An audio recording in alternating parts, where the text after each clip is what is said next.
대통령님을 응원하고 있습니다.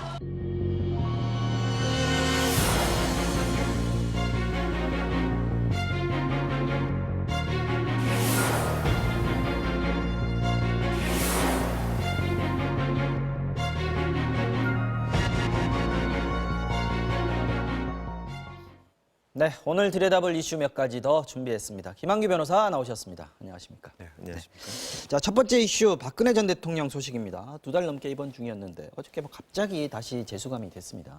네, 법무부가 어제 오후 사전 예고 없이 네. 박 전 대통령을 서울구치소로 다시 재수감하는 결정을 했습니다. 네. 그러니까 78일 만인데요. 78일 만이요. 왼쪽 어깨 부위에 근육이 파열돼서 왼쪽 팔을 거의 쓰지 못한다라는 이유로 서울 성모병원에서 입원 치료를 받을 수 있도록 법무부가 허가를 한 바 있었는데요. 네. 당시에도 이게 상당히 이례적이라는 비판이 있었습니다. 그 특혜 이유는 아니냐 뭐 이런 얘기도 네. 있었어요. 네. 박 전 대통령 측에서 허리 디스크 등을 이유로 형 집행 정지 신청을 했는데 당시에 의사들이 현장에서 판단을 했음에도 불구하고 2번이나 기각됐고 그 이후에 바로 이러한 그 외부 병원 진료를 허용을 해줬었고요.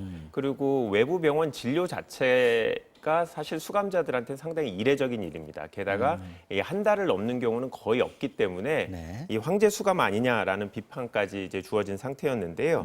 물론 이제 법률적으로는 외부에서 치료를 받아야 될 필요성이 있는 경우에는 허용해 줄 수 있다라고만 돼 있지 외부에서 뭐 입원까지 할 수 있는지 어느 네. 정도 기간이 필요한지에 대해서는 법적으로 남은 기준이 없어서 그동안 법무부의 조치 자체가 뭐 법적으로 문제가 있었던 건 아닌데 상당한 비판이 있어서 법무부에서 신속하게 어제 사전 예고 없이 결정을 한 것으로 보입니다.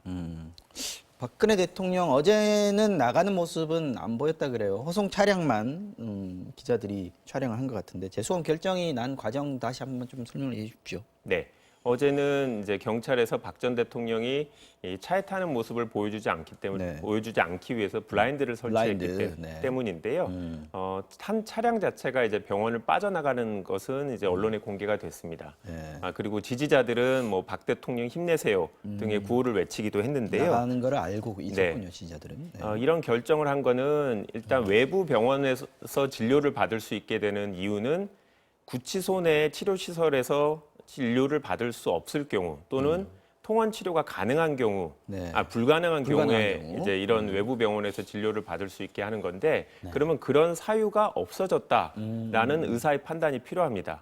아무래도 이 성모병원 측에서는 이 그동안 병원 입구에 천막이 상당히 많이 설치돼 있고 네. 대형 현수막들이 여러 개 설치돼 있는 데다가 지지자들이 상당수 몰려 있었기 계속 때문에 집회를 하고 있어서. 다른 환자들한테 불편이 초래되지 않을까라는 우려가 있었을 거고 이런 부분을 박 전 대통령도 고려를 해서 네. 만약에 병원 측에서 불편하다면 돌아가겠다라는 입장을 밝혔었다고 합니다. 그리고 네. 뭐 이런 점들을 고려해서 법무부에서 결정을 한 것으로 보입니다. 네. 재판은 이제 계속 진행되고 있는데 3가지 사건이 있습니다. 그 중에서 완전히 결론 난 건 하나밖에 없는 거고 얼마 전에도 지금 다시 대법에서 파기환송을 한 적이 되는 게 있었죠. 있었죠. 지금 어떻게 진행되고 있는지요? 예, 총 3건의 사건이 있었는데 이제 첫 번째 전 새누리당 공천 개입 사건에 대해서는 형이 이미 확정이 됐습니다. 확정이 됐습니다. 이게 징역 2년인가요? 네, 그렇습니다. 그다음에 나머지 2건은 이제 국정농단 사건의 경우에는 징역 25년이 선고된 바 있는데 네. 이 고등법원에서 이 뇌물죄와 다른 범죄를 구분해서 형을 선고해야 되는데 그렇지 못해서 합산해서 선고했기 때문에 이 부분을 다시 판단하라는 취지로 파기환송이 됐습니다. 네. 지난 8월에. 네. 그런데 이제 박 전 대통령이 지금 입원해 있는 상태였기 때문에 제대로 재판이 진행되지 않고 있는 상황이고요. 하지만 이건 오래 걸릴 사건은 아닙니다. 네, 형만 네. 구분하면 되니까. 그렇죠, 그렇죠. 이제 문제는 지난달 28일 날 있었던 국정원 특활비 사건입니다. 맞습니다. 이 고등법원에서는 무죄로 선고했던 뇌물죄 부분에 대해서 대법원이 뇌물로 이건 인정이 된다. 다시 판단하라. 네. 그리고 이거는 국고 손실에 해당하는 부분도 있다라고 판단했기 때문에 이 사건은 고등법원에 다시 돌아와서 판단하게 되면 최소 3개월 이상 사실 심리가 필요할 것으로 보이고요.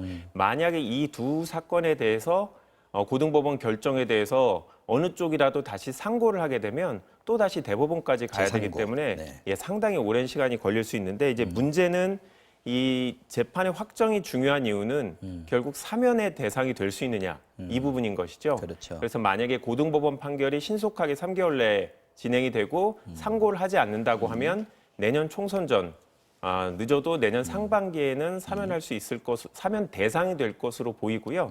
박 전 대통령 측에서는 기존에 했던 것처럼 형 집행정지 신청, 수술로 인해서 치료를 받았지만 여전히 수감 생활이 어렵다라는 이유로 형 집행정지 신청을 다시 한번 할 가능성이 있지 않을까 예측이 됩니다. 그동안 2번 신청했다가 묵살됐었죠? 네. 자, 다음 이슈 보겠습니다. 담배 피우는 고등학생을 훈계했다가 봉변을 당한 일이 있었다라고 합니다. 어떤 사건입니까? 네.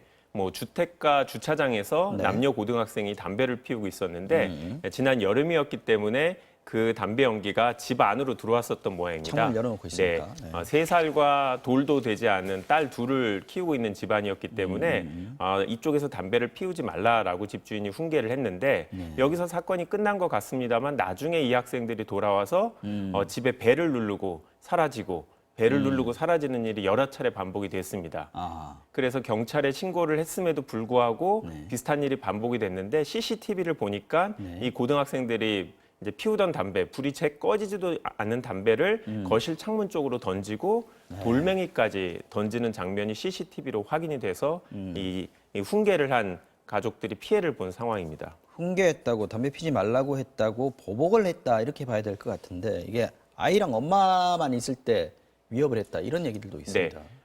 저녁 시간에 그러니까 이제 남편이 아직 귀가하지 않은 시간인데 어떻게 공동현관 비밀번호를 안 하는지 이게 지금 빌라입니다, 그죠? 네, 그렇죠. 공동현관을 통과해서 집 안으로 와서까지 벨을 누르고 네. 응답하지 않으니까 문을 두들기기까지 하는 상황이었는데요.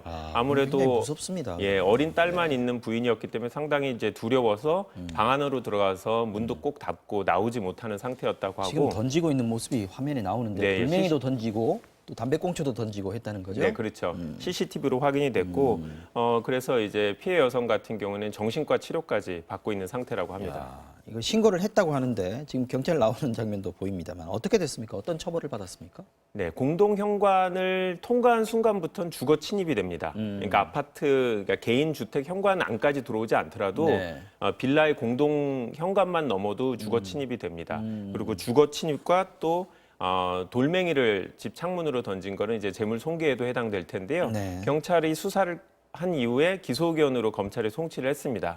하지만 검찰은 미성년자들이고 초범이기 때문에 청소년 범죄 예방 프로그램을 이수하라는 조건으로 기소유예를 했습니다. 아무래도 미성년자이기 때문에 뭐 처벌은 능사가 아니고 반성할 기회를 줘야 된다는 게 일반적인 생각이기 때문에 이런 기소유예 자체는 이례적인 건 아닌데요. 문제는 이 피해 여성이 같은 동네에서 계속 이 가해 청소년들과 살아야 되기 때문에 상당히 정신적으로 스트레스를 받고 있고 결국은 이사까지 고려하고 있다는 상태인데요. 피해 가족 측에서는 이런 정신적인 피해에 대해서 손해배상을 청구하겠다라는 입장입니다. 민사로 갈 수도 있다라는 얘기군요. 이게 사실은 하는 입장에서는 별거 아니라고 생각할 수 있지만 사실 당하는 입장에서는 굉장히 심각한 그렇죠. 일 수가 있습니다. 자, 마지막 이슈 보겠습니다. 네가 흙수저라서 부럽다? 이런 광고가 있었습니까? 네. 뭐 정확하게 흙수저라서 부럽다라는 건 아닌데 충분히 그런 취지로 보여줄 수 있는 광고인데요. 네. 한국토지주택공사 그러니까 LH죠. 네. LH의 행복주택 광고였습니다. 대학가 버스 정류장 등 이제 여러 군데 이제 5개 광고를 실시했는데 네. 광고 내용을 보면 이 카카오톡 대화처럼 보입니다. 한쪽이 너는 좋겠다. 부모님이 집 얻어 주실 테니까라고 하지만 하니까 이제 상대방이 나는 네가 부럽다. 부모님 힘 안 빌려도 되니까라고 답변하는 내용입니다. 야, 이건 심하군요. 네, 이 행복주택은 그러니까 본인과 부모의 소득을 합산해서 네. 평균 소득 이하의 대상자들한테 혜택이 주어지는 건데 주변 시세의 60 내지 80%로 그러니까 임대를 해주는 공공 임대주택입니다. 네. 이게 무슨 의도로 이렇게 썼는지는 알겠어요. 그 행복주택이라는 게 부모님들 지원 안 받아도 그렇죠. 충분히 이제 청년들이 살 수 있다, 신혼부부가 네. 살 수 있다라는 그런 시도라는 건 알겠는데 이게 광고가 소비자들한테 공감을 얻어야 되는 거 아닙니까? 근데 네. 지금 그 거꾸로 욕을 먹고 있단 말이죠. 이러면 실패한 광고예요. 네, 온라인 커뮤니티에서 상당히 이제 논란이 됐습니다. 결국 흙수저를 조롱하는 거 아닌가라는 그러니까, 비판이 상당히 제기됐고요. 이 행복주택에 사는 사람 입장이라면 너무나 기분이 나쁠 것 같다라는 내용도 나왔기 때문에 이 부분에 대해서 LH는 의도와 다르게 잘못 표현된 것 같다라고 사과를 하고 언론사에 공식 사과문을 배포를 했습니다. 그리고 바로 해당 광고를 모두 철거한 상태입니다. 이게 이제 어느 광고회사에 맡겼겠죠? 광고회사 맡겼을 거고 컨펌을 또 광고 주니까 LH공사에서 했을 텐데 그 과정들도 좀 이해가 잘 안 가는군요. 네. 자, 지금까지 김한규 변호사와 함께 나머지 이슈들도 짚어봤습니다. 오늘 말씀도 잘 들었습니다. 감사합니다.